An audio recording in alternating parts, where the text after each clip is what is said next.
Hey guys, welcome back to my channel. I am so excited to be doing this video.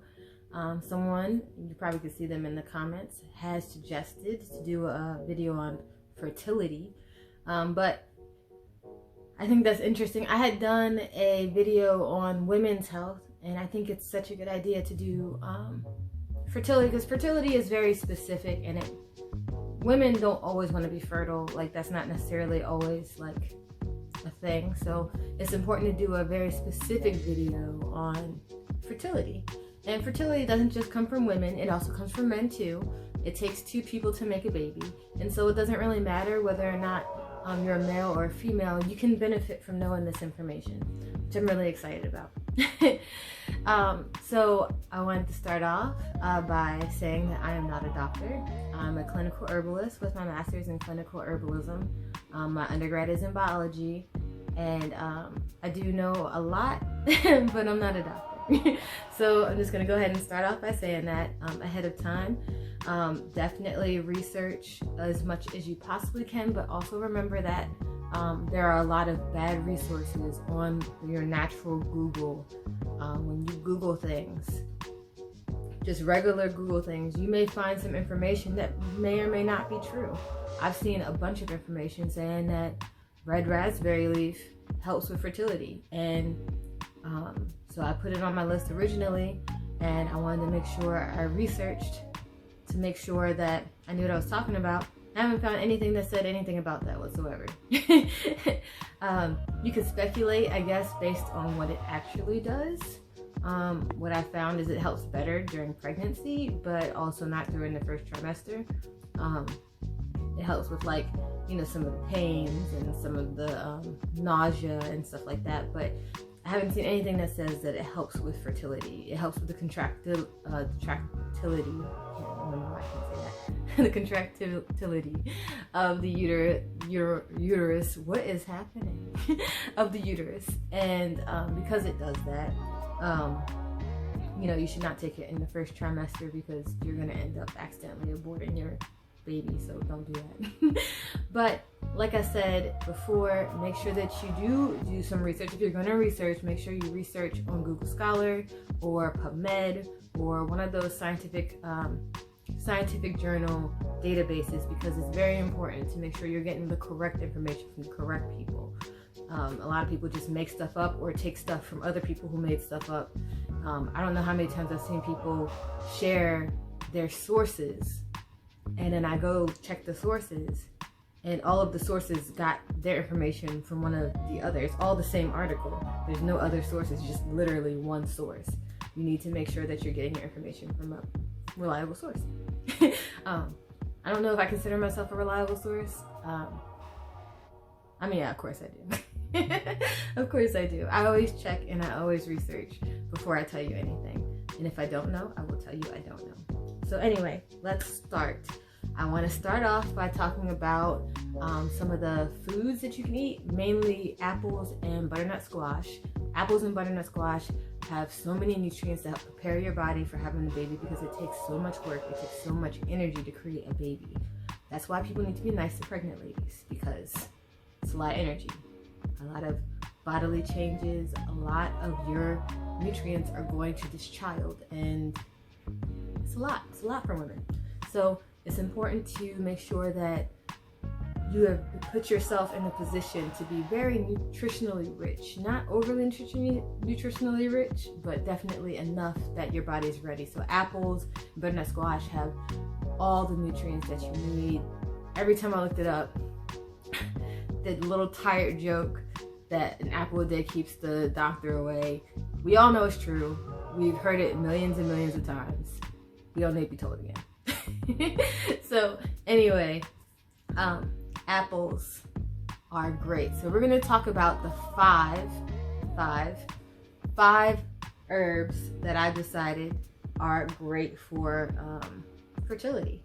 And those 5 herbs are just 5 herbs that I chose. Now, there are a lot of other things out there. Africa is a ginormous continent, and with so many different regions filled with different terrains, and they have all kinds of herbs. I didn't put any of them on the list. I didn't put any of them on the list because I would have to research all of them a little bit harder than I would anything that's easier to get. And so I figured these ones are easier to find. It's easier to look for when you're getting your herbal remedies and stuff like that. And of course, you can always come to me for herbal remedies. I always attach my website onto. I always attach my website onto this into the little information box, because I do make herbal remedies for people who need them. I make them special for you. Not that you really have to go with me. I never force anyone to come with me. There are plenty of great herbalists out there that can help you, and if you don't have access to one, I'll definitely give you some resources for anything that you might need. So let's start, because I'm going on a tangent. It's already been 5 minutes. So we're gonna start off with nettles. Now, I think a lot of people know, especially people who grew up in Europe or have some type of European connection, they know that nettles are often what people, specifically pick for fertility.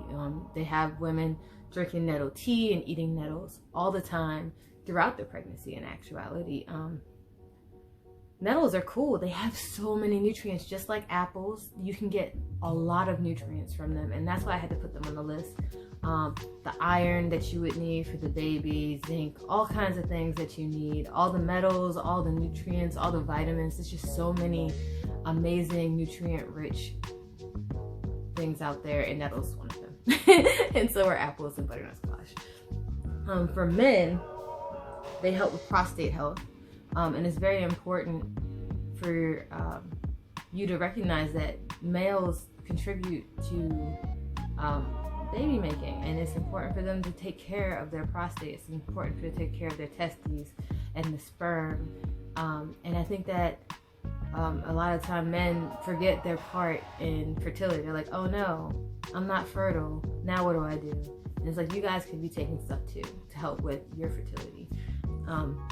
So if you're trying to have a baby yourself, get you some nettles. But they help with your prostate health, and enjoying the act of sex is one way to definitely increase your chances of getting pregnant, right? So nettles are my number 5. It's on my low list. We're going backwards. So number 5, nettles. Number 4, we have Donghai. I like Donghai. It's one of those things that people consider something for. People consider it for fertility. It does help with women's libido, and it helps balance women's hormones. It has antioxidants in it that actually help with sperm production and help with sperm health, which is awesome. So Donghai is on number 4 on the list. Sorry, I just want to make sure I have little books. I want to make sure that I don't forget anything that I wrote down. It's number 4 on the list because it helps with both male and female reproduction, and at the same time, it's not like one of those things that are specifically designated for fertility, because a lot of the time, some of the things are specific and some of them aren't.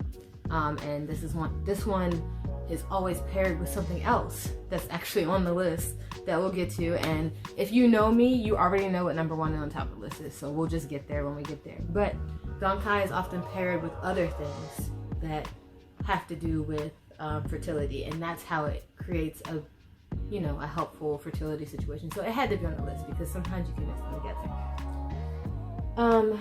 All right, so next we have number 3 is red clover.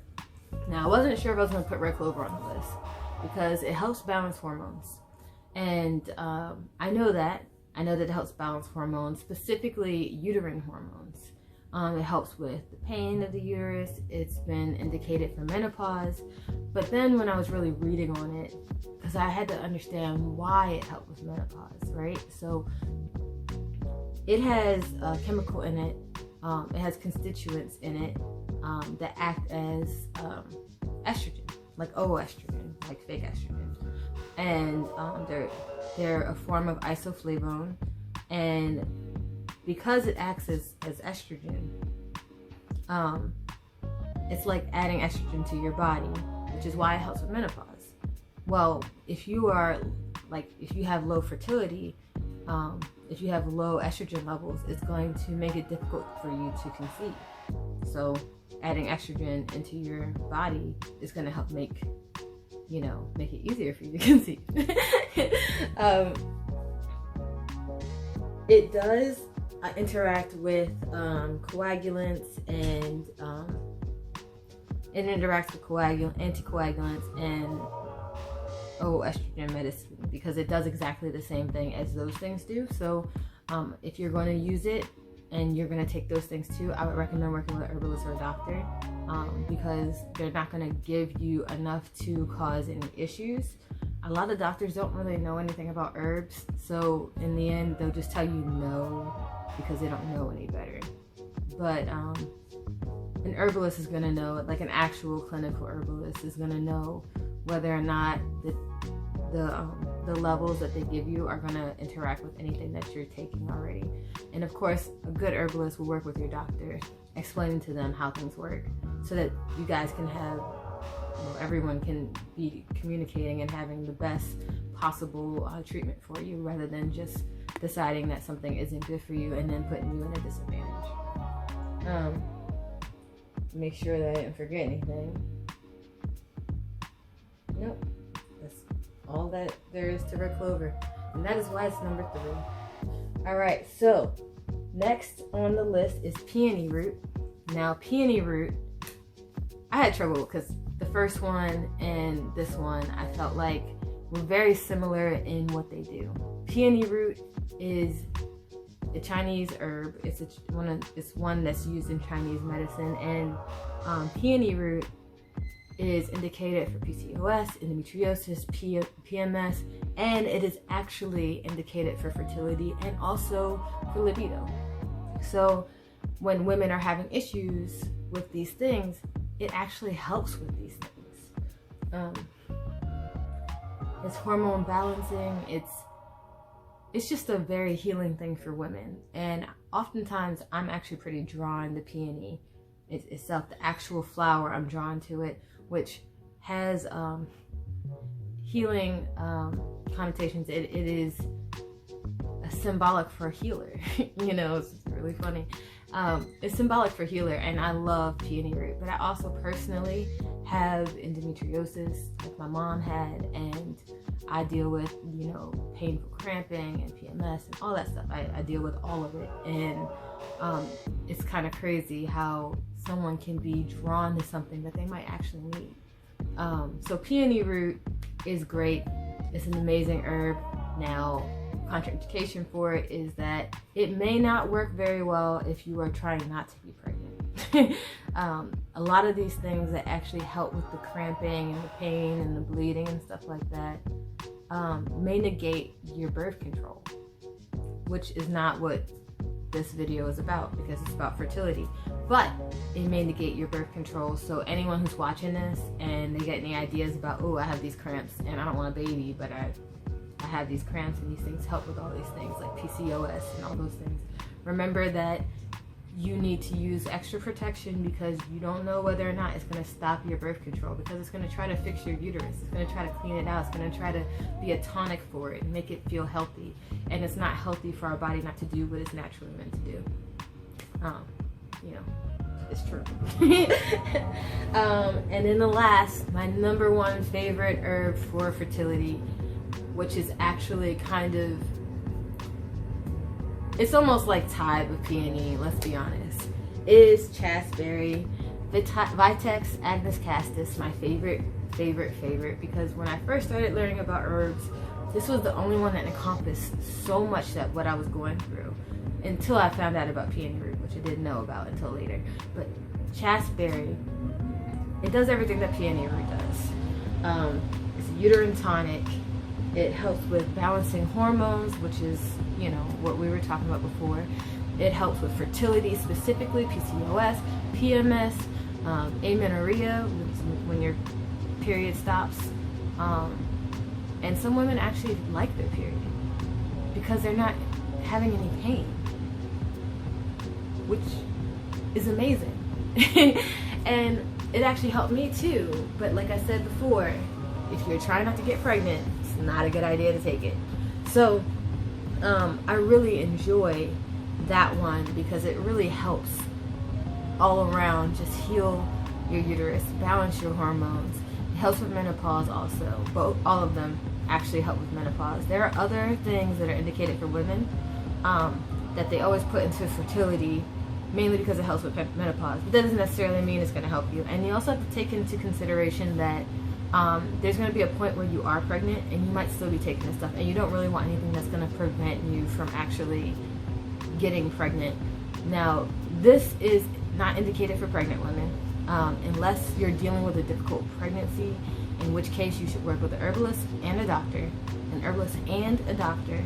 and monitor your pregnancy. If you're having a difficult pregnancy, you may be able to take it to help increase your chances of getting to the second trimester. I think 10 weeks in, they say you can take it 10 weeks in, then you should stop. But like I said, you should work with an herbalist and a doctor if you're trying to, get pregnant through this, because it's gonna fix your uterus, and you may be dealing with getting pregnant, but also you don't want it to accidentally abort the baby either. It's definitely something to help you get pregnant, not something that's supposed to help with your pregnancy to continue, unless it's your body is doing something crazy, and you need it to like put you back in the middle. Let me make sure there's no other contraindications. Nope, that's it. That's all that I put in there. It also helps with luteal defects. So there hasn't been any big case studies. There's been smaller case studies done on it, and that's the only thing about it. But there was one about women who had luteal defects or progesterone issues, and it helped them conceive. It helped them conceive while dealing with their pregnancy. So, trying to get pregnant while dealing with their fertility issues. It helped them, those women, I think 75% more than the placebo women. So, it's a great herb. I love these herbs. Thank you guys so much for watching my video. Thank you guys for listening to me ramble about my favorite herbs. I love you guys. Thank you so much for, I'm grateful for you guys talking to me and liking my videos and sharing my videos, and I really appreciate it.